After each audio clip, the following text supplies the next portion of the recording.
Hello students, हम profit and loss के बारे में पढ़ रहे थे। हमने 1 2 3 तक वीडियो कंप्लीट कर दिए थे और आज हम पढ़ेंगे पार्ट 4, जिसमें हम समान विक्रय मूल्य, न लाभ न हानि, अंकित मूल्य और बट्टा से संबंधित क्वेश्चंस करेंगे। इस वीडियो में हम 30 ऑब्जेक्टिव क्वेश्चंस करेंगे और यह हमारा प्रॉफिट एंड लॉस का सबसे लास्ट और सबसे इंपॉर्टेंट वीडियो होने वाला है। तो चलिए बिना टाइम वेस्ट किए शुरू करते हैं। अब हमारा पहला प्रश्न है कि दो साइकिलें एक समान मूल्य पर बेची जाती है।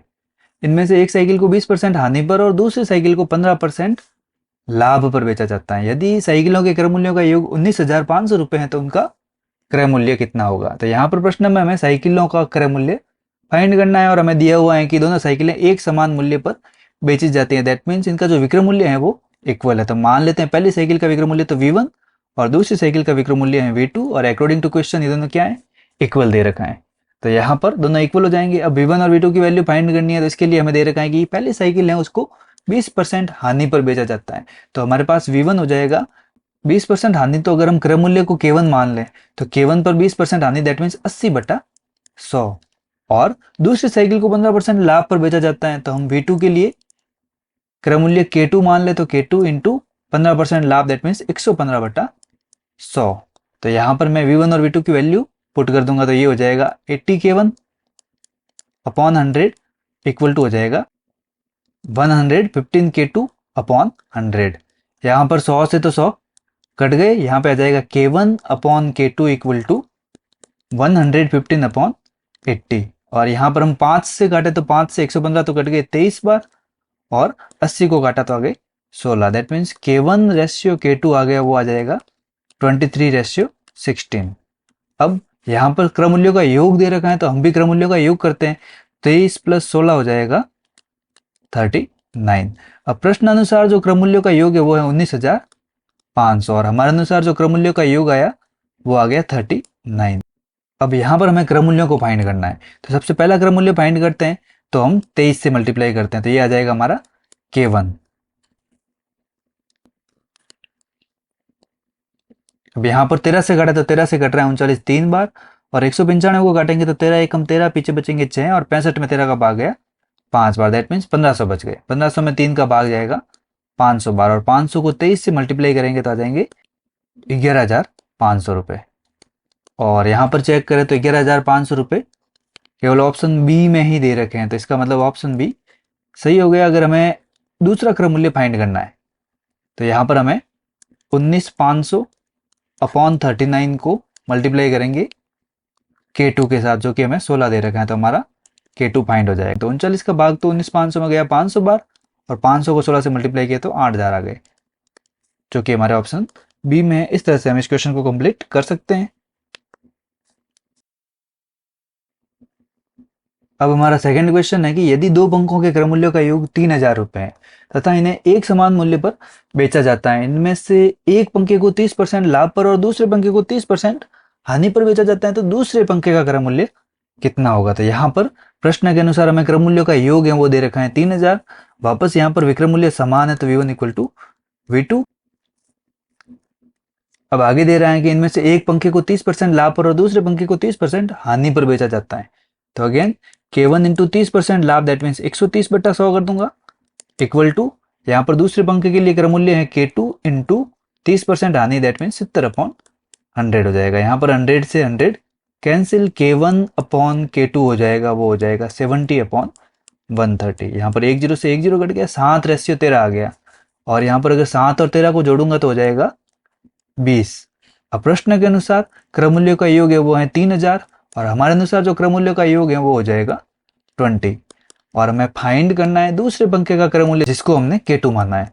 तो K2 इक्वल टू ये हो जाएगा और K2 फाइंड करने के लिए हम K2 की जो वैल्यू फाइंड की है वो पुट करेंगे जो है 13। तो यहाँ पर 1 0 से 1 0 कट गया, 2 का भाग 30 में गया 15 बार, 150 हो गए। 150 को 13 से मल्टीप्लाई किया तो आ जाएगा 1,950 रुपये। तो 1,950 हमारे ऑप्शन डी में है तो ऑप्शन डी हमारा आंसर हो जाएगा।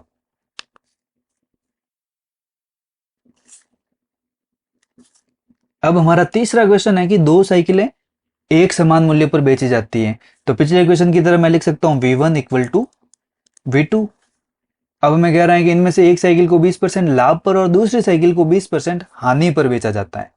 तो अगेन पिछले इक्वेशन की तरह मैं कर सकता हूँ K1 इंटू 20% लाभ है तो 120/100 हो जाएगा हमारा पहला विक्रय मूल्य, और दूसरा विक्रय मूल्य हो जाएगा दूसरी साइकिल को 20% हानि पर, दैट मीन्स K2 इंटू 80/100। यहाँ पर 100 से 100 कट गए तो K1 अपॉन K2 हो जाएगा, वो हो जाएगा 80/120। यहाँ पर देखें तो 10 से 10 कट गया, 4 का भाग इसमें गया 2 बार और 12 में गया 3 बार, तो यहाँ K1 रेशियो K2 आ जाएगा, वो हो जाएगा 2:3। तो यहाँ से हमने K1 K2 का रेशियो फाइंड कर लिया। अब यहाँ पर हमें दे रखा है कुल 18 रुपए की हानि हुई। पिछले क्वेश्चन में हमें क्रय मूल्यों का योग दे रखा था, यहाँ पर हानि दे रखी है, तो हमें भी कुल हानि निकालनी पड़ेगी।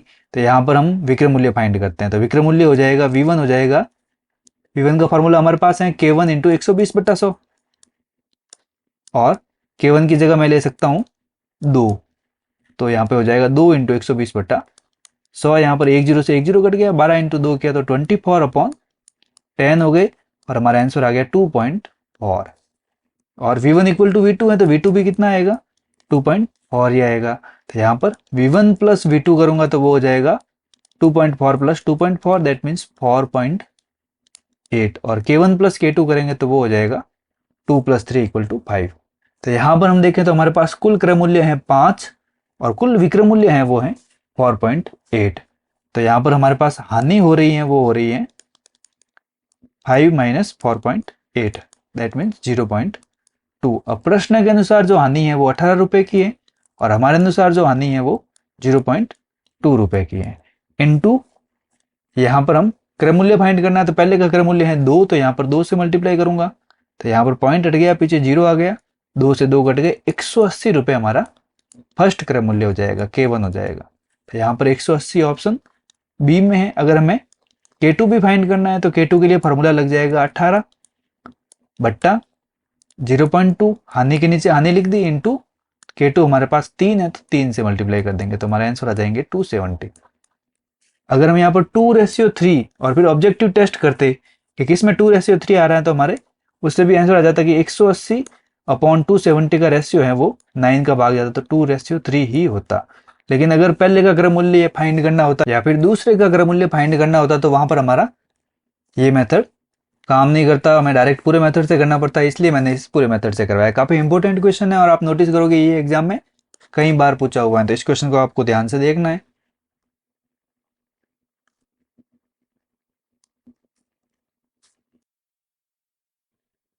अब हमारा फोर्थ क्वेश्चन है कि मनोज ने 2 रेडियो 6400 रुपए में खरीदे। उसने एक रेडियो को 25% लाभ पर और दूसरे रेडियो को 25% हानि पर बेच दिया। यदि कुल लाभ 6.25% हो तो लाभ वाली वस्तु का क्रय मूल्य कितना है। तो काफी इंपोर्टेंट क्वेश्चन है और काफी इजी क्वेश्चन है। यहाँ पर हमें क्रय मूल्य दे रखा है, दोनों का क्रय मूल्य, और पहली वस्तु पर दे रहा है कि 25% लाभ है और दूसरी वस्तु पर कह रहा है कि 25% हानि हो रही है, और कुल लाभ दे रखा है। जब फर्स्ट वस्तु पर परसेंटेज, सेकंड वस्तु पर परसेंटेज और टोटल परसेंटेज दे रखे हैं तो हम इसको मिश्रण वाले मेथड से कर सकते हैं। उस मेथड के अनुसार हमें सबसे पहले दोनों का लाभ और हानि उतारनी। तो पहली वस्तु पर 25% का लाभ है और सेकंड वस्तु पर 25% की हानि है, तो -25 उतार दूंगा और लाभ को मैं प्लस में शो करूंगा। टोटल दे रखा है उसको मैं बीच में उतार दूंगा 6.25। अब आपको दोनों को घटाना है, तो 25 में से 6.25 घटाएंगे तो हमारे पास आ जाएंगे 18.75, और जब इन दोनों को घटाएंगे तो ये माइनस का है तो दोनों जुड़ जाएंगे, तो 6.25 प्लस 25 हो जाएंगे तो हो जाएंगे 31.25। अब आप इन दोनों का रेशियो भी ले सकते हैं और डायरेक्ट भी ले सकते हैं। यहां पर डायरेक्ट हमें क्रय मूल्य रिसीव होता है, ये पहले का क्रय मूल्य है और ये दूसरे का क्रय मूल्य है, तो इस मिश्रण वाले मेथड से हम क्रय मूल्य डायरेक्ट रेशियो में फाइंड कर सकते हैं।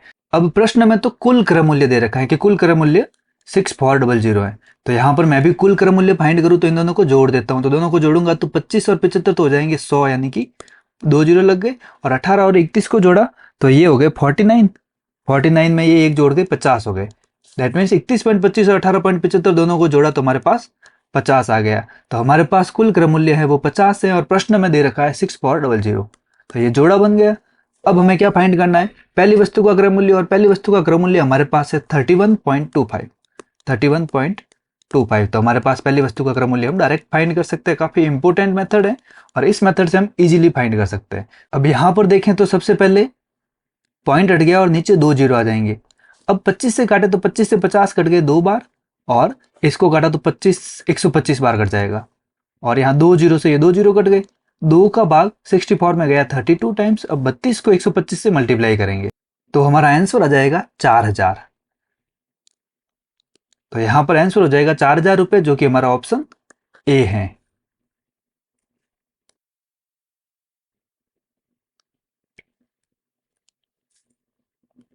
अब हमारा अगला 5वां प्रश्न है, जो बिल्कुल फोर्थ क्वेश्चन की तरह ही है। इसमें भी दो वस्तुओं का क्रय मूल्य दे रखा है 2400 रुपए, और एक को 12% लाभ और दूसरे को 12% हानि पर बेच दिया गया है, और कुल लाभ है वो 1% है। तो जो हानि वाली वस्तु है उसका क्रय मूल्य हमें फाइंड करना है। तो यहां पर भी मैं लिखूंगा सबसे पहले +12 और -12। अब जो लाभ दे रखा है उसको बीच में लिख दूंगा, और इन दोनों को घटाएंगे और इन दोनों को घटाएंगे तो 12 में से 1 गया, बच जाएगा हमारे पास 11, और 1 में से 12 गए यानी यहाँ पर प्लस में हो जाएंगे, बच जाएंगे हमारे पास 13। दैट मीन्स जो क्रय मूल्यों का रेशियो आया वो आ जाएगा 13:11।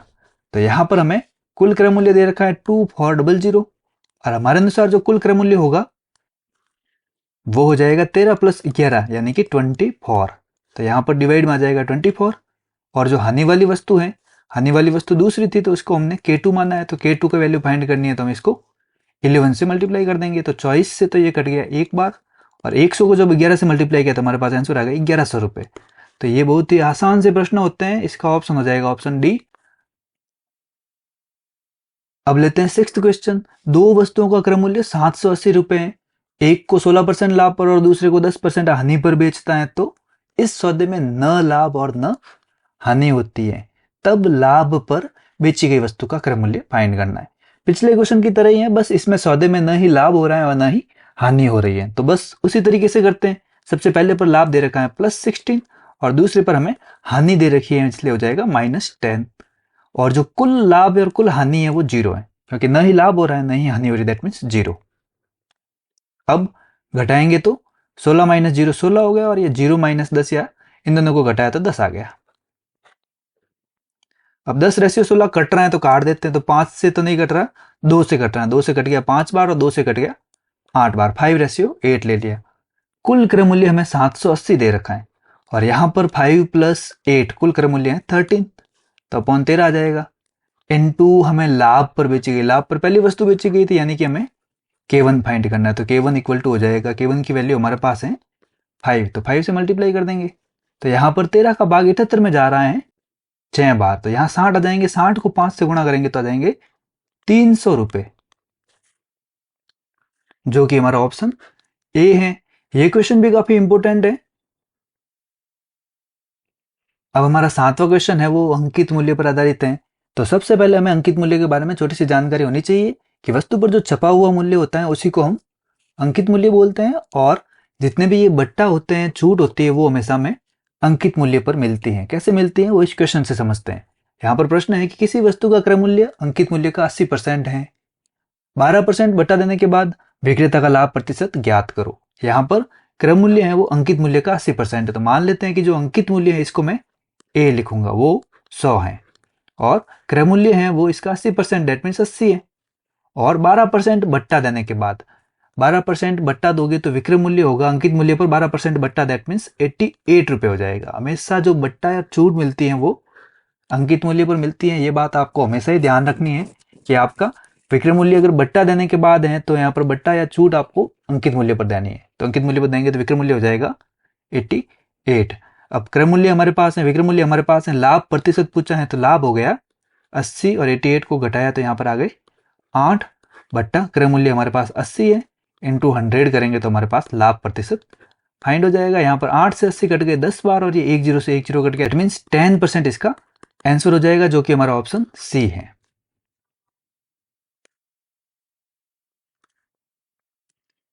अब हमारा 8वां क्वेश्चन है कि एक फोन पर 15% बट्टा देने के बाद विक्रय मूल्य है वो 3675.40 रुपए है, तो इसका अंकित मूल्य कितना है। तो यहाँ पर प्रश्न के अनुसार 15% का बट्टा है, तो यहाँ पर हमें अंकित मूल्य पर ही बट्टा मिलता है। तो अंकित मूल्य है हमारे पास 100, तो 15% बट्टा के बाद विक्रय मूल्य हो जाएगा 88। तो यहाँ पर देखो विक्रय मूल्य दे रखा है 3675.40 और हमारे अनुसार जो विक्रय मूल्य है वो 85 है, तो यहाँ पर जोड़ा बन गया। अब यहाँ पर हमें अंकित मूल्य फाइंड करना है और अंकित मूल्य हमने माना है 100, तो इसको 100 से मल्टीप्लाई करेंगे तो ये अंकित मूल्य फाइंड हो जाएगा। अब यहाँ पर पॉइंट हटाया तो 2 जीरो आ गए और ये 2 जीरो से 2 जीरो कट गए। अब 5 से काटे तो 5 से 85 कट गए 17 बार और इसको 5 से काटा तो हो गया 73508। अब इसमें 17 का भाग देंगे तो आ जाएंगे 4324 रुपए, जो कि हमारा ऑप्शन है ए। तो काफी आसान सा क्वेश्चन है। अब लेते हैं नेक्स्ट क्वेश्चन। अब हमारा 9th क्वेश्चन है कि एक विक्रेता अपनी वस्तुओं पर लागत कीमत से 30% अधिक मूल्य अंकित करता है, किंतु नकद भुगतान के समय 15% की छूट देता है, तो लाभ प्रतिशत ज्ञात करो। तो यहां पर हमें कह रहा है कि लागत कीमत दैट मीन्स क्रय मूल्य से 30% अधिक मूल्य। अगर क्रय मूल्य को हम 100 मान ले तो 100 से 30% अधिक दैट मीन्स 130/100 और नकद भुगतान करता है जब इसका, तो इसमें 15% की छूट दे देता है दैट मीन्स 85/100। तो वस्तु का जो विक्रय मूल्य हो जाएगा वो हो जाएगा ये वाला। तो यहाँ पर 2 जीरो से 2 जीरो कट गए और 1 जीरो से ये 1 जीरो कट गया।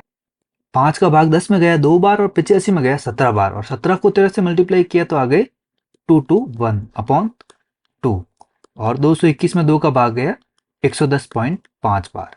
तो हमारे पास विक्रय मूल्य आ गया 110.5 और जो क्रय मूल्य था जो हमने माना था वो था 100। तो यहाँ पर हमें जो लाभ हुआ या लाभ प्रतिशत हुआ वो हो गया 10.5%, जो कि हमारा ऑप्शन ए है। तो काफी अच्छा प्रश्न है। अब लेते हैं नेक्स्ट क्वेश्चन, क्वेश्चन नंबर 10, जो कि बिल्कुल क्वेश्चन नंबर 9 की तरह ही है कि एक वस्तु का अंकित मूल्य उसके क्रय मूल्य से 20% अधिक है और अंकित मूल्य पर 20% बट्टा भी दिया जाता है, तो उसमें कितने प्रतिशत लाभ या हानि हुई। तो यहां पर अंकित मूल्य हो जाएगा क्रय मूल्य, अगर हमने 100 मान लिया तो ये कह रहा है कि क्रय मूल्य से 20% अधिक दैट मीन्स 100 इंटू 120/100 ये हमारा अंकित मूल्य है और अंकित मूल्य पर 20% बट्टा दैट मीन्स 80/100 करते ही हमारे पास आ जाएगा विक्रय मूल्य। तो हम डायरेक्ट विक्रय मूल्य फाइंड कर सकते हैं। तो यहाँ पर 2 जीरो से 2 जीरो कट गए और यहाँ पर ये 2 जीरो से ये 2 जीरो कट गए, तो यहाँ पर 12 इंटू 8 हो गया 96। तो हमारा विक्रय मूल्य 96 है, क्रय मूल्य 100 है, तो यहाँ पर हमें 4% की हानि हो रही है, यानी ऑप्शन बी हमारा आंसर हो जाएगा। अब हमारा 11वां प्रश्न है कि एक विक्रेता अपनी वस्तुओं को अंकित मूल्य से 20% कम पर खरीदता है तथा अंकित मूल्य से 20% अधिक पर बेचता है, तो लाभ प्रतिशत ज्ञात करो। यहां पर हमें क्रय मूल्य और विक्रय मूल्य दे रखा है और लाभ प्रतिशत फाइंड करना है। दोनों अंकित मूल्य पर दे रखा है, तो अंकित मूल्य मान लेते हैं 100, तो क्रय मूल्य हो जाएगा अंकित मूल्य से 20% कम यानी कि 80 और विक्रय मूल्य हो जाएगा अंकित मूल्य से 20% अधिक दैट मीन्स 120। तो यहाँ पर ऑब्वियसली लाभ हो रहा है, तो लाभ प्रतिशत फाइंड करना है। सबसे पहले लाभ निकालते हैं। लाभ तो हो गया 120 माइनस 80 दैट मीन्स 40। तो लाभ प्रतिशत हो जाएगा लाभ अपॉन क्रय मूल्य जो कि 80 है इंटू 100। तो यहाँ पर 40 से 80 कट गए 2 बार और 100 में 2 का भाग गया 50 बार, तो 50% हमारा आंसर आ गया, जो कि हमारा ऑप्शन सी है। काफी अच्छा सा आसान सा प्रश्न है। अब लेते हैं 12th क्वेश्चन है कि एक व्यक्ति ने एक साइकिल अंकित मूल्य से 20% कम में खरीदी और अंकित मूल्य से 10% अधिक पर बेचता है, तो लाभ प्रतिशत ज्ञात करना है। तो सेम पिछले क्वेश्चन की तरह ही है, यहाँ पर भी अंकित मूल्य तो हो गया 100, क्रय मूल्य हो जाएगा 20% कम दैट मीन्स 80 और विक्रय मूल्य हो जाएगा 10% अधिक दैट मीन्स 110। अब प्रश्न में लाभ प्रतिशत फाइंड करना है, तो लाभ हो जाएगा 110 में से 80 गए हो जाएगा 30, तो लाभ प्रतिशत हो जाएगा लाभ यानी कि 30 अपॉन क्रय मूल्य 80 इंटू 100। तो यहाँ पर 1 जीरो से ये 1 जीरो कट गया 300 बट्टा, यहाँ पर भी काट देते हैं 4 से कट गया 2 बार और ये कट गया 25 बार, तो 25 से 3 को गुणा किया 75/2 यानी कि 37.5%, जो कि हमारा ऑप्शन ए है।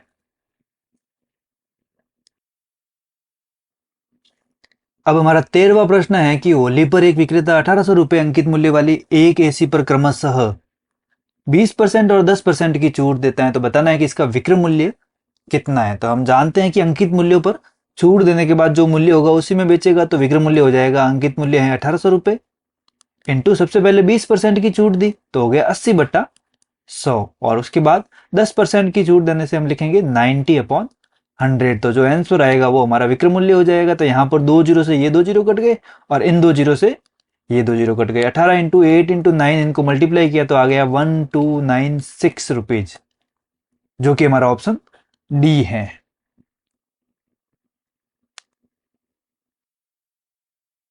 अब हमारा 14वां प्रश्न है कि 20%, 25% और 10% के क्रमिक बट्टे के समतुल्य बट्टा क्या है। कहने का मतलब है कि अगर हम ये 3 बट्टों की जगह 1 बट्टा देना चाहे तो हमें कितने परसेंट का बट्टा देना पड़ेगा। तो हम बट्टा हमेशा अंकित मूल्य पर देते हैं, तो अंकित मूल्य तो हो गया 100 रुपए। अब बट्टा देने के बाद जो मूल्य आता है उसको विक्रम मूल्य बोलते हैं, तो विक्रम मूल्य हो जाएगा 100 इंटू 20% यानी कि 80/100। उसके बाद जो मूल्य है उसका 25% यानी कि 75/100, और एक 10% का और दिया तो 90/100 हो गया। तो यहाँ पर 2 जीरो से 2 जीरो कट गए, और यहाँ पर इन 2 जीरो से ये 2 जीरो कट गए। 25 का भाग 75 में गया 3 बार, और 100 में गया 4 बार, और 4 से 8 कट गए 2 बार। अब 2 इंटू 3 किया तो 6, 6 को 9 से मल्टीप्लाई किया तो 54 आंसर आ गया हमारा विक्रम मूल्य का। अब हमें बट्टा निकालना है, तो 100 रुपए का अंकित मूल्य है और 54 रुपए में उसको बेचा है, तो हमें यहाँ पर टोटल 46% बट्टा देना पड़ेगा अंकित मूल्य पर, तब विक्रम मूल्य 54 आएगा। दैट मीन्स यहाँ पे आंसर हो जाएगा 46। यहाँ पर 54 भी ऑब्जेक्टिव में दिया हुआ है, जो कि हमारा विक्रम मूल्य है, तो इसका मतलब 54 आंसर नहीं होगा, 46 हमें आंसर करना पड़ेगा।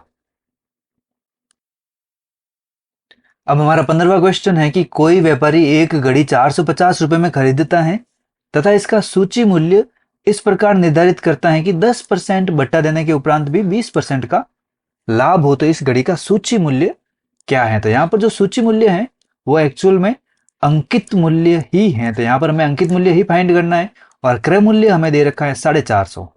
तो यहाँ पर जब भी आपको क्रय मूल्य दे रखा हो और अंकित मूल्य पूछे, तो यहाँ पर एक शॉर्ट ट्रिक है, तो वो आपको ध्यान रखनी है। कैसे करना है, यहाँ पर सबसे पहले क्रय मूल्य को उतार दो, इंटू क्रय मूल्य उतारने के बाद जितना लाभ हुआ है 20% लाभ यानी 120 को ऊपर उतार दो, और 10% बट्टा दैट मीन्स 90 को नीचे उतार दो। अगर इस प्रश्न में अंकित मूल्य दे रखा होता और क्रय मूल्य फाइंड करना होता, तो अंकित मूल्य को उतार देते, इंटू यहाँ पर सबसे ऊपर आता बट्टा, अपॉन नीचे आ जाता लाभ। तो यहाँ पर हम इजीली इस मेथड की हेल्प से डायरेक्ट फाइंड कर सकते हैं। अंकित मूल्य फाइंड करना है, सबसे पहले क्रय मूल्य को उतारो, इनटू लाभ को 100 में जोड़ दो 120, बट्टा बट्टे को 100 में से घटा दो 90। तो इस तरह से डायरेक्ट आंसर आ जाएगा। यहाँ पर 90 से 450 घट गए 5 बार, और 600 डायरेक्ट आंसर आ गया, जो कि ऑप्शन बी में है। 16वां प्रश्न है कि एक पुस्तक को उस पर छपे मूल्य पर 10% बट्टा देकर बेचने से दुकानदार को 12% का लाभ होता है। तो पुस्तक के क्रय मूल्य और छपे हुए मूल्य का अनुपात ज्ञात करना है। तो यहाँ पर जो छपा हुआ मूल्य है दैट मीन्स अंकित मूल्य, सूची मूल्य सब एक ही चीज होती है। तो यहाँ पर छपा हुआ मूल्य अंकित मूल्य को शो कर रहा है। तो अंकित मूल्य पिछले क्वेश्चन में हमने फाइंड किया था जब बट्टा और लाभ दे रखा हो। तो यहाँ पर हम क्रय मूल्य को मान लेते हैं 100, तो हमारा अंकित मूल्य हो जाएगा 100 इंटू यहाँ पर लाभ ऊपर आ जाएगा, तो यहाँ पर लाभ है 12% यानी कि 112 ऊपर आ जाएगा, और जो बट्टा है उसको 100 में से घटाकर नीचे लिख देंगे 90। तो हमारा अंकित मूल्य आ गया ये वाला। अब क्रय मूल्य और छपे हुए मूल्य का अनुपात याद करना है, तो के रेशियो ए ले लेते हैं।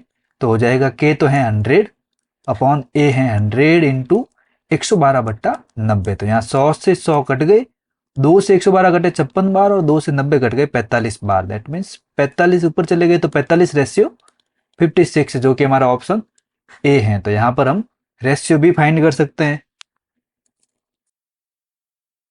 अब अगला प्रश्न है कि 50 रुपए अंकित मूल्य वाले किसी वस्तु को 20% बट्टा देकर बेच दिया गया, और यदि इस पर 25% का लाभ हुआ है तो वस्तु का क्रय मूल्य फाइंड करना है। तो यहां पर भी पिछले क्वेश्चंस की तरह ही पूछा गया है, लेकिन यहां पर क्रय मूल्य पूछा गया है और अंकित मूल्य दिया हुआ है। तो अंकित मूल्य तो दे रखा है 50 और क्रय मूल्य फाइंड करना है। तो हमने पिछले क्वेश्चंस में देखा था, अगर क्रय मूल्य पूछ ले तो अंकित मूल्य लिखना है और बट्टा को ऊपर लिखना है 100 में से घटाकर, यानी कि 80 ऊपर आ जाएगा, और लाभ को 100 पर जोड़कर नीचे लिखना है। तो हमारा क्रय मूल्य डायरेक्ट फाइंड हो जाएगा।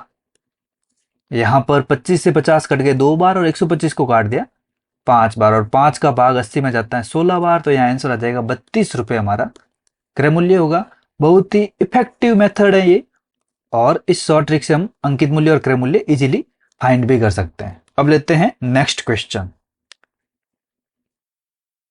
क्वेश्चन है कि एक व्यापारी अपने माल के अंकित मूल्य पर 15% बटा देता है वह अपने माल पर लागत मूल्य से कितना प्रतिशत अधिक मूल्य अंकित करे ताकि 19% का लाभ हो। सेम बट्टा दे रखा है, लाभ दे रखा है, और हमें लागत मूल्य और अंकित मूल्य में कोई रिलेशन फाइंड करना है कि लागत मूल्य से कितना अधिक मूल्य अंकित करें। तो यहाँ पर मैं मान लेता हूं कि मेरे पास क्रय मूल्य है वो 100 है, तो अंकित मूल्य फाइंड करना है तो वो हो जाएगा 100 इंटू लाभ दे रखा है 19%, दैट मीन्स 119, और बट्टा दे रखा है 15%, तो 15% 100 में से घटाए तो अपने हो गए 85। अब ध्यान से अगर 17 की टेबल देखें तो 17 की टेबल में 5 बार तो आ जाता है 85 और 7 बार आ जाता है 119, तो और 5 का भाग 100 में गया 20 बार, तो यहाँ पे आ जाएगा 140। प्रश्न पूछ रहे हैं कि लागत मूल्य दैट मीन्स क्रय मूल्य से कितना परसेंट अधिक अंकित करे, तो क्रय मूल्य 100 है तो यहाँ इससे 40% अधिक अंकित करेगा, तब इस क्वेश्चन का आंसर आ जाएगा। तो यहाँ पर 40% ऑप्शन बी इस क्वेश्चन का आंसर होगा।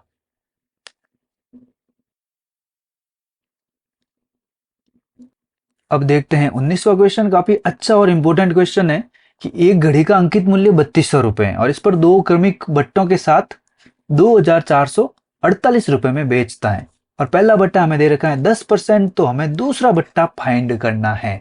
तो प्रश्न तो इजीली समझ में आ गया कि अंकित मूल्य है 3200 रुपए, विक्रय मूल्य है 2448 रुपए, और फर्स्ट बट्टा है, फर्स्ट बट्टे को मैं लिख देता हूं फर्स्ट बी, वो है 10%, और सेकेंड बट्टा फाइंड करना है तो हमें अंकित मूल्य पर ही बट्टे देना है, तो 3200 इंटू फर्स्ट बट्टा दिया तो ये हो गया 90/100, और सेकेंड बट्टा दूंगा तो उसको भी 100 में से ही घटाऊंगा, मान लेता हूं कि सेकेंड बट्टा एक्स है तो 100 माइनस एक्स बट्टा 100। अगर यहां पर मैं सेकेंड बट्टे को ले लूं एक्स तो यहां से हो जाएगा 100 माइनस एक्स बट्टा 100, तो यहां पर घटाते ही मेरे पास जो आएगा वो विक्रय मूल्य होगा, और विक्रय मूल्य दे रखा है 2448। अब यहां पर प्रश्न को ध्यान से समझें तो अंकित मूल्य तो हमारे पास दे रखा है 3200 इंटू पहला बट्टा दे रखा है 10%, तो अंकित मूल्य पर हमने 10% बट्टा लगाया तो हो गया 90/100, इंटू सेकेंड बट्टा हमें दे नहीं रखा है तो हमने x मान लिया, तो 100 माइनस एक्स बट्टा 100 हमारा सेकेंड बट्टा हो गया। तो ये करते ही हमारे पास विक्रय मूल्य आ गया, और विक्रय मूल्य है 2448 रुपए। तो यहाँ पर कैलकुलेशन करते हैं, तो कैलकुलेशन करने के लिए 2 जीरो से तो 2 जीरो कट गए, 90 में भी देखो ये 1 जीरो से 1 जीरो कट गया, 10 को भी उधर भेजा तो 10 डिवाइड में है, तो यहाँ पर हो गया 24480 अपॉन हो जाएगा 32 इंटू 9, और यहाँ पे बचेगा 100 माइनस एक्स। 100 माइनस एक्स के अलावा हमने सबको उधर भेज दिया, 10 भाग में थे तो यहाँ गुणा में चले गए, और 32 इंटू 9 मल्टीप्लाई में थे तो यहाँ डिवाइड में आ गए। अब यहाँ पर सीधा 4 से काटे तो 4 से 32 कट गए 8 बार, और इसको काटा तो 6 चौक 24, 4 एकम 4, 4 दुनिया 8, 6120 बार कट गए। अब यहाँ पर देखिए तो 612 में 9 का भाग जा रहा है तो 9 से काट देते हैं, 9 का भाग जाएगा 9 6 54, और पीछे बच गए 7 और 9 8 72, 680 बार चला जाएगा, और 680 में 8 का भाग पूरा पूरा जा रहा है तो 8 का भाग देते हैं, 8 का भाग 68 में गया 8 बार, पीछे बचे 4 तो 40 में चला गया 5 बार, 85 आ गए यहाँ पर। इसका आंसर 100 माइनस एक्स का आंसर आया 85। अब ट्रांसफर कर दिया, एक्स को इधर भेज दिया, 85 को उधर भेज दिया, तो एक्स बराबर हो गया 100 माइनस 85, दैट मीन्स एक्स बराबर 15, तो एक्स परसेंट हो गया 15%, जो कि हमारा ऑप्शन ए है। इस क्वेश्चन को नोट कर लेना, वेरी वेरी इंपॉर्टेंट क्वेश्चन है, आप कई कॉम्पिटिशन एग्जाम में इस क्वेश्चन को देख सकते हो। अब लेते हैं अगला क्वेश्चन जो बिल्कुल इसी तरीके से है, क्वेश्चन नंबर 20। अंकित मूल्य दे रखा है 1200, दो क्रमिक बट्टों के साथ 540 रुपए में बेचता है, पहला बट्टा है वो 25% है तो दूसरा बट्टा हमें फाइंड करना है, तो 1200 पर दो बट्टे लगाते हैं, 1200 पर पहला बट्टा लगाया 25%, दैट मीन 75 अपॉन 100, और सेकेंड बट्टा हमने लगाया x, तो 100 minus x upon 100 equal to हो गया 540। तो यहाँ पर देखें तो 2 जीरो से 2 जीरो कट गए, 25 से काट देते हैं, 25 से 100 कट गए 4 बार, और 75 कट गए 3 बार, और 4 से 12 को काटा तो 3 बार, 3 तिया 9 हो गए, और 9 से ये 54 कट गए 60 बार, 540 पूरे काट दिए 60 बार। अब 100 माइनस एक्स इक्वल टू आ गया 60, ट्रांसफर किया तो 100 माइनस 60 यानी एक्स बराबर आ गया 40, दैट मीन्स हमारा ऑप्शन सी इस क्वेश्चन का आंसर हो जाएगा। सेम पिछले क्वेश्चन की तरह है, कैलकुलेशन इसमें थोड़ी आसान है। अब हमारा 21वां क्वेश्चन है कि एक दुकानदार एक कमीज को 7% बट्टे पर देता है, और यदि उसे 9% बट्टे पर दिया होता तो 15 रुपए कम का लाभ होता, तो अंकित मूल्य ज्ञात करो। तो हमें सबसे पहले तो ये पता है कि अंकित मूल्य पर ही बट्टे या छूट दी जाती है, तो अंकित मूल्य को मान लेते हैं 100, तो अब मुझे बताओ, पहले केस में बेचता तो कितने में बेचता? 7% बट्टे पर, तो हमारा विक्रय मूल्य हो जाता 93। और सेकेंड केस में बेचता तो कितने में बेचता? 9% बट्टे पर, दैट मीन्स यहाँ पर विक्रय मूल्य हो जाता, वो हो जाता 91। यानी कि 9 घटा दिया 100 में से, क्योंकि अंकित मूल्य 100 है तो डायरेक्ट बट्टा देके हमने बेच दिया। अब 15 रुपए कम का लाभ होता है, यहाँ पर हमें कितने रुपए कम का लाभ हो रहा है? 2 रुपए कम का। प्रश्न अनुसार 15 रुपए कम का लाभ हो रहा है और हमारे अनुसार 2 रुपए कम का लाभ हो रहा है। इनटू अंकित मूल्य फाइंड करना है, तो जो अंकित मूल्य हमने माना है उससे मल्टीप्लाई कर देते हैं। तो 2 का भाग 100 में गया 50 बार, और 50 इंटू 15 करते हमारे आंसर आ गए 750 रुपए, जो कि हमारा ऑप्शन ए है। काफी इजी क्वेश्चन है। अब लेते हैं अगला 22वां क्वेश्चन। सेम पिछले क्वेश्चन की तरह ही है कि घड़ी को 15% छूट पर देता है और 20% छूट पर दे देता, तो उसको 51 रुपए कम का लाभ हो जाता। तो मूल मूल्य, अंकित मूल्य वो फाइंड करना है। तो मूल मूल्य या जो अंकित मूल्य है उसको मान लिया हमने 100। तो 15% छूट पर देता तो हमारा विक्रय मूल्य हो जाता 85, और 20% छूट पर देता तो हमारा विक्रय मूल्य हो जाता 80। तो यहां पर हमें 5 रुपए कम का लाभ होता। प्रश्न कह रहा है कि 51 रुपए कम का लाभ होता, और हमारे अनुसार 5 रुपए कम का लाभ होता है। इनटू अंकित मूल्य फाइंड करना है तो 100 का गुणा कर देंगे। तो यहाँ पर 5 का भाग 100 में गया 20 बार, और 20 को 51 से मल्टीप्लाई किया तो आ गए 1020, जो कि हमारा ऑप्शन बी है। 23वां प्रश्न है कि एक व्यापारी अपने माल पर क्रय मूल्य से 30% अधिक अंकित करता है और इस पर 15% का बट्टा देता है। तो क्रय मूल्य कितना है जिस पर उसे 84 रुपए का लाभ हो? तो यहाँ पर प्रश्न को समझें तो हमें लाभ दे रखा है और क्रय मूल्य से 30% अधिक अंकित करता है। तो अगर क्रय मूल्य ही हमने 100 मान लिया तो अंकित मूल्य हो जाएगा 30% अधिक, दैट मीन्स 130। और बट्टा देता है जो अंकित मूल्य पर ही लगता है 15% का बट्टा, यानी कि विक्रय मूल्य हो जाएगा 130 इंटू 15% का बट्टा, यानी कि 85/100। तो यहाँ पर 10 से 10 कट गया। 13 को 85 से गुणा करने की बजाय हम कर देते हैं, यहाँ पर 10 से 10 कट गया और 5 का भाग गया 10 में 2 बार, और 5 का भाग 85 में गया 17 बार। 17 इंटू 13 किया तो 221/2 आ गया। प्रश्न में लाभ दे रखा है तो यहाँ पर भी हम लाभ फाइंड करते हैं। लाभ हो जाएगा विक्रय मूल्य माइनस क्रय मूल्य। विक्रय मूल्य हमारे पास है 221/2 माइनस क्रय मूल्य है 100। एलसीएम आ गया 2, ये हो गया 221 माइनस 200, यानी कि 21/2। अब प्रश्न के अनुसार जो लाभ है वो है 84, और हमारे अनुसार जो लाभ है वो है 21/2। हमें फाइंड करना है क्रय मूल्य, हम गुणा कर देंगे इंटू 100। तो यहाँ पर 21 से 84 कट गए 4 बार, और 2 को ऊपर भेजा तो 4 इंटू 2 हो गए 8, 8 इंटू 100 किया तो हो गए 800। 800 रुपए हमारा आंसर आ गया, जो कि हमारा ऑप्शन ए है। अब लेते हैं नेक्स्ट।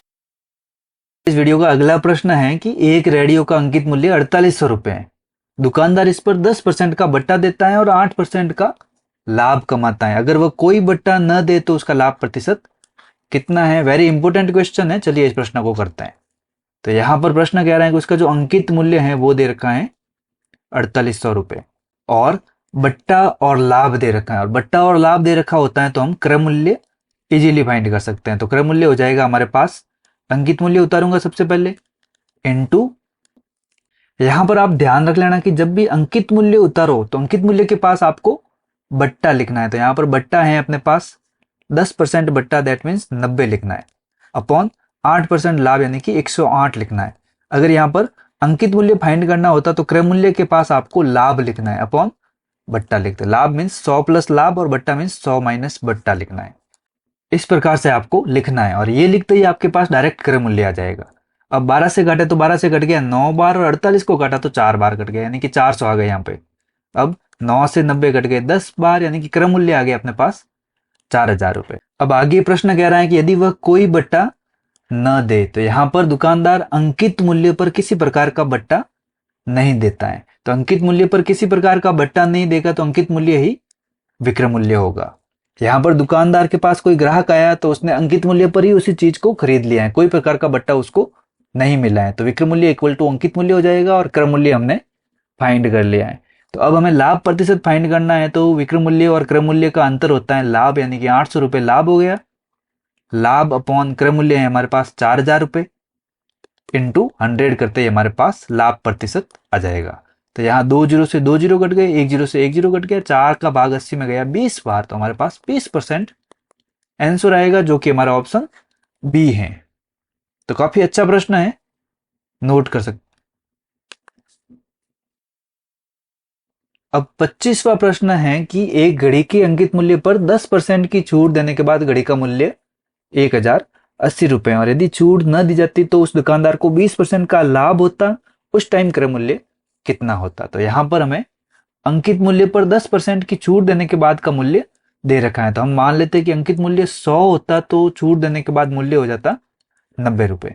अब प्रश्न में दे रखा है कि वो मूल्य होता 1080 रुपए, और हमारे अनुसार जो मूल्य होता वो हो जाता 90 रुपए। अगर अंकित मूल्य 100 होता तो वो जो विक्रय मूल्य होता वो होता 90 रुपए, और प्रश्न के अनुसार जो घड़ी का मूल्य होता वो होता 1080 रुपए। तो यहाँ पर जोड़ा बन गया 1080/90। तो यहाँ पर हम अंकित मूल्य तो इजीली फाइंड कर सकते हैं। अंकित मूल्य हो जाएगा, हमने 100 माना था तो 100 से गुणा करेंगे तो अंकित मूल्य आ जाएगा। तो यहाँ पर देखें तो 10 से 10 कट गया और 9 का भाग गया, 9 एकम 9, 9 2 18, 12 बार, तो अंकित मूल्य आ गया 1200 रुपए। अब आगे प्रश्न कह रहा है कि यदि छूट न दी जाती, अगर हम किसी भी वस्तु पर छूट नहीं देंगे तो जो अंकित मूल्य होगा वही हमारा विक्रय मूल्य होगा। तो यहाँ विक्रय मूल्य अंकित मूल्य के बराबर यानी 1200 रुपए होता। तो यहाँ पर इस केस में दुकानदार को 20% का लाभ होता, तो क्रय मूल्य फाइंड करना है। विक्रय मूल्य दे रखा है 1200 और 20% का लाभ होता, तो क्रय मूल्य अगर 100 होता और 20% के लाभ से विक्रय मूल्य हो जाता 120। अब प्रश्न कह रहा है विक्रय मूल्य है 1200 रुपए, और हमारे अनुसार जो विक्रय मूल्य है वो है 120, 120 रुपए। इंटू हमें क्रय मूल्य फाइंड करना है तो 100 से गुणा करेंगे तो क्रय मूल्य आ जाएगा। यहाँ 120 का भाग 1200 में गया 10 बार, और 10 को 100 से मल्टीप्लाई किया तो आंसर आ गया 1000 रुपीज, जो कि हमारा ऑप्शन ए है। काफी अच्छा प्रश्न है, और यहाँ पर 2 बार जोड़ा मेथड यूज हो रहा है। तो जोड़ा मेथड हमारे काफी काम की चीज है, इसको हमने पिछले वाले वीडियोज में देखा है। अगर आपने वो वीडियो नहीं देखा है तो आई बटन पे क्लिक करके वो वीडियो देख सकते हैं। अब लेते हैं अगला प्रश्न, प्रश्न संख्या 26। एक वस्तु के अंकित मूल्य पर 15% छूट देने के बाद 20% का लाभ होता है। यदि वस्तु का क्रय मूल्य 153 रुपए है तो वस्तु का अंकित मूल्य क्या होगा? क्या होगा? बहुत ही आसान प्रश्न है। अंकित मूल्य फाइंड करना है, छूट और लाभ दे रखा है, तो यहां पर अंकित मूल्य इक्वल टू आ जाएगा क्रय मूल्य इनटू, जब क्रय मूल्य होता है तो जो लाभ है वो ऊपर लिखते हैं 120 ऊपर, अपॉन छूट है वो नीचे लिखते हैं तो 85 नीचे आ जाएगा। 17 की टेबल अगर आपको याद है तो 85 17 की टेबल में 5 बार आता है, और 153 17 की टेबल में 9 बार आता है। अब 5 से 120 कट गए 24 बार, और 24 को जब 9 से मल्टीप्लाई किया तो आंसर आ गया 216 रुपए, जो कि हमारा ऑप्शन सी है। प्रश्न है प्रश्न संख्या 27। एक दुकानदार प्रत्येक वस्तु के मूल्य पर 10% छूट का दिखावा करता है, देता नहीं है, ओनली दिखावा करता है, परंतु प्रत्येक वस्तु के मूल्य, मूल्य दैट मीन्स क्रय मूल्य जिस पर खरीदा गया है, में 20% की वृद्धि कर देता है, तो प्रतिशत लाभ कमाता है। कितना प्रतिशत लाभ कमाता है? तो यहां पर सबसे पहले सेकेंड लाइन देखें तो प्रत्येक वस्तु के क्रय मूल्य में 20% की वृद्धि करता है, तो यहां पर मैं ले लेता हूं क्रय मूल्य 100, तो यहां पर इसका मूल्य बढ़ाकर बताता है, यानी कि अंकित मूल्य बताता है, वो हो जाएगा 120। बस आपको ये लाइन समझ में आना चाहिए कि प्रत्येक वस्तु का जो मूल्य है जिस पर वस्तु को खरीदा गया है उस पर 20% की वृद्धि कर देता है। तो जो मूल्य है उसको हमने क्रय मूल्य माना 100, तो उस पर 20% की वृद्धि यानी कि 120 रुपए वो बताता है लोगों को, और इस पर 10% की छूट का दिखावा करता है। तो अगर अंकित मूल्य 120 है तो हमारा विक्रय मूल्य हो जाएगा इस पर 10% की छूट यानी 120 इंटू 90/100। तो यहाँ पर 2 जीरो से दोनों जीरो कट गए तो विक्रय मूल्य आ जाएगा 12 इंटू 9 दैट मीन्स 108 रुपए। अब हमें लाभ प्रतिशत फाइंड करना है, तो क्रय मूल्य 100 और विक्रय मूल्य 108 दैट मीन्स 8% का लाभ। तो यहां पर ऑप्शन हो जाएगा ऑप्शन बी। अब इस वीडियो का 28वां प्रश्न है कि एक रेडियो के अंकित मूल्य से 32 रुपए कम कर देने के बाद भी दुकानदार को 15% का लाभ होता है। यदि क्रय मूल्य 320 रुपए है तो अंकित मूल्य पर इसे बेचने से कितने परसेंट का लाभ होगा? तो यहां पर अंकित मूल्य पर बेचना है, सबसे पहली चीज तो यहीं पर समझ में आ रही है कि जो विक्रय मूल्य है वो अंकित मूल्य के बराबर है, और प्रश्न में क्रय मूल्य दे रखा है 320 रुपए, और यहां पर फर्स्ट लाइन को ध्यान से देखें तो अंकित मूल्य के बारे में इसने बोला है कि अंकित मूल्य है उससे 32 रुपए कम देने के बाद भी दुकानदार को 15% का लाभ होता है, यानी कि आप अंकित मूल्य से 32 रुपए कम में बेच रहे हैं, तो विक्रय मूल्य प्लस 32 रुपए करूंगा तो मेरा अंकित मूल्य आ जाएगा। विक्रय मूल्य जो भी है उसमें 32 रुपए जोड़ दो तो आपके अंकित मूल्य आ रहे हैं, क्योंकि आप 32 रुपए कम में बेच रहे हो अंकित मूल्य से, तो यहाँ पर विक्रय मूल्य प्लस 32 हो गया है। इसको ऐसा भी समझ सकते हैं, अंकित मूल्य से 32 रुपए कम में बेच रहे हो, तो यहां से भी आ गया आपका अंकित मूल्य इक्वल टू विक्रय मूल्य प्लस 32। और जब क्रय मूल्य दे रखा है और लाभ दे रखा है तो आप इजीली विक्रय मूल्य फाइंड कर सकते हो। 320 पर 15% का लाभ यानी 320 इंटू 115 बट्टा 100। इसको ऐसे भी समझ सकते हैं, क्रय मूल्य 100 है तो विक्रय मूल्य 115 है। अब क्रय मूल्य का जोड़ा बनाया तो क्रय मूल्य 320 और यहाँ पे क्रय मूल्य 100, तो 320 बट्टा 100 हो गया, इंटू विक्रय मूल्य फाइंड करना है तो 115। या सबसे बेस्ट यही रहता है कि 320 विक्रय मूल्य है और उस पर 15% लाभ मीन्स 15% अधिक करना है, तो 115 बट्टा 100 से मल्टीप्लाई कर दिया। तो यहाँ पर 5 से कटा, सबसे पहले तो 10 से 10 कट गया, फिर 5 से कटा 2 बार और 5 से इसको काटा तो 23 बार कट गए, फिर 2 से 32 को काटा 16 बार, 16 इंटू 23 किया तो हमारे आगे 368 रुपए। तो अंकित मूल्य तो हो जाएगा 368 प्लस 32, ये हो गया 400 रुपए। अब निकालना तो प्रतिशत लाभ है, लेकिन विक्रय मूल्य के बारे में इसने बोला कि अंकित मूल्य पर बेचना है, यानी विक्रय मूल्य और अंकित मूल्य बराबर है, तो अंकित मूल्य ही हमारा विक्रय मूल्य हो गया। तो अगर विक्रय मूल्य 400 रुपए हो और क्रय मूल्य 320 हो तो उसका लाभ प्रतिशत क्या होगा, तो हमें लाभ प्रतिशत निकालना है। तो लाभ निकालते हैं, 400 में से 320 गए तो 80 आ गए, अपॉन क्रय मूल्य है 320 इंटू 100, तो 80 का भाग तो 320 में जाएगा 4 बार और 100 में 4 का भाग दिया तो आ जाएगा 25%, जो कि हमारा ऑप्शन सी है। अब 29वां प्रश्न है कि एक छतरी का अंकित मूल्य 162 रुपए है और विक्रय मूल्य 135 रुपए है, तो बट्टे की दर ज्ञात करनी है। तो यहाँ पर बट्टे की दर या बट्टा प्रतिशत आपको जब भी पूछे तो उसका फॉर्मूला होता है बट्टा अपॉन अंकित मूल्य इंटू 100। और बट्टा क्या होता है, अंकित मूल्य और विक्रय मूल्य का जो अंतर होता है वही छूट या बट्टा कहलाती है। तो 162 में से 135 को आपको घटाना पड़ेगा बट्टा फाइंड करने के लिए, तो इन दोनों को घटाएंगे तो हमारा बट्टा आ जाएगा। और इस क्वेश्चन में बट्टा आ रहा है 27, और 27 अपॉन अंकित मूल्य 162 इंटू 100 करना है अपने को। अब यहाँ पर आपको 27 की टेबल याद हो तो 27 का भाग 162 में जाता है 6 बार, नहीं तो 3 से भी काट सकते हो।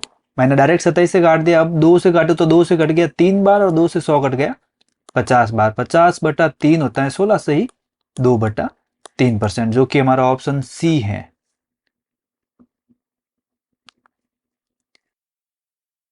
अब इस वीडियो का और इस टॉपिक का सबसे लास्ट प्रश्न है प्रश्न संख्या 30।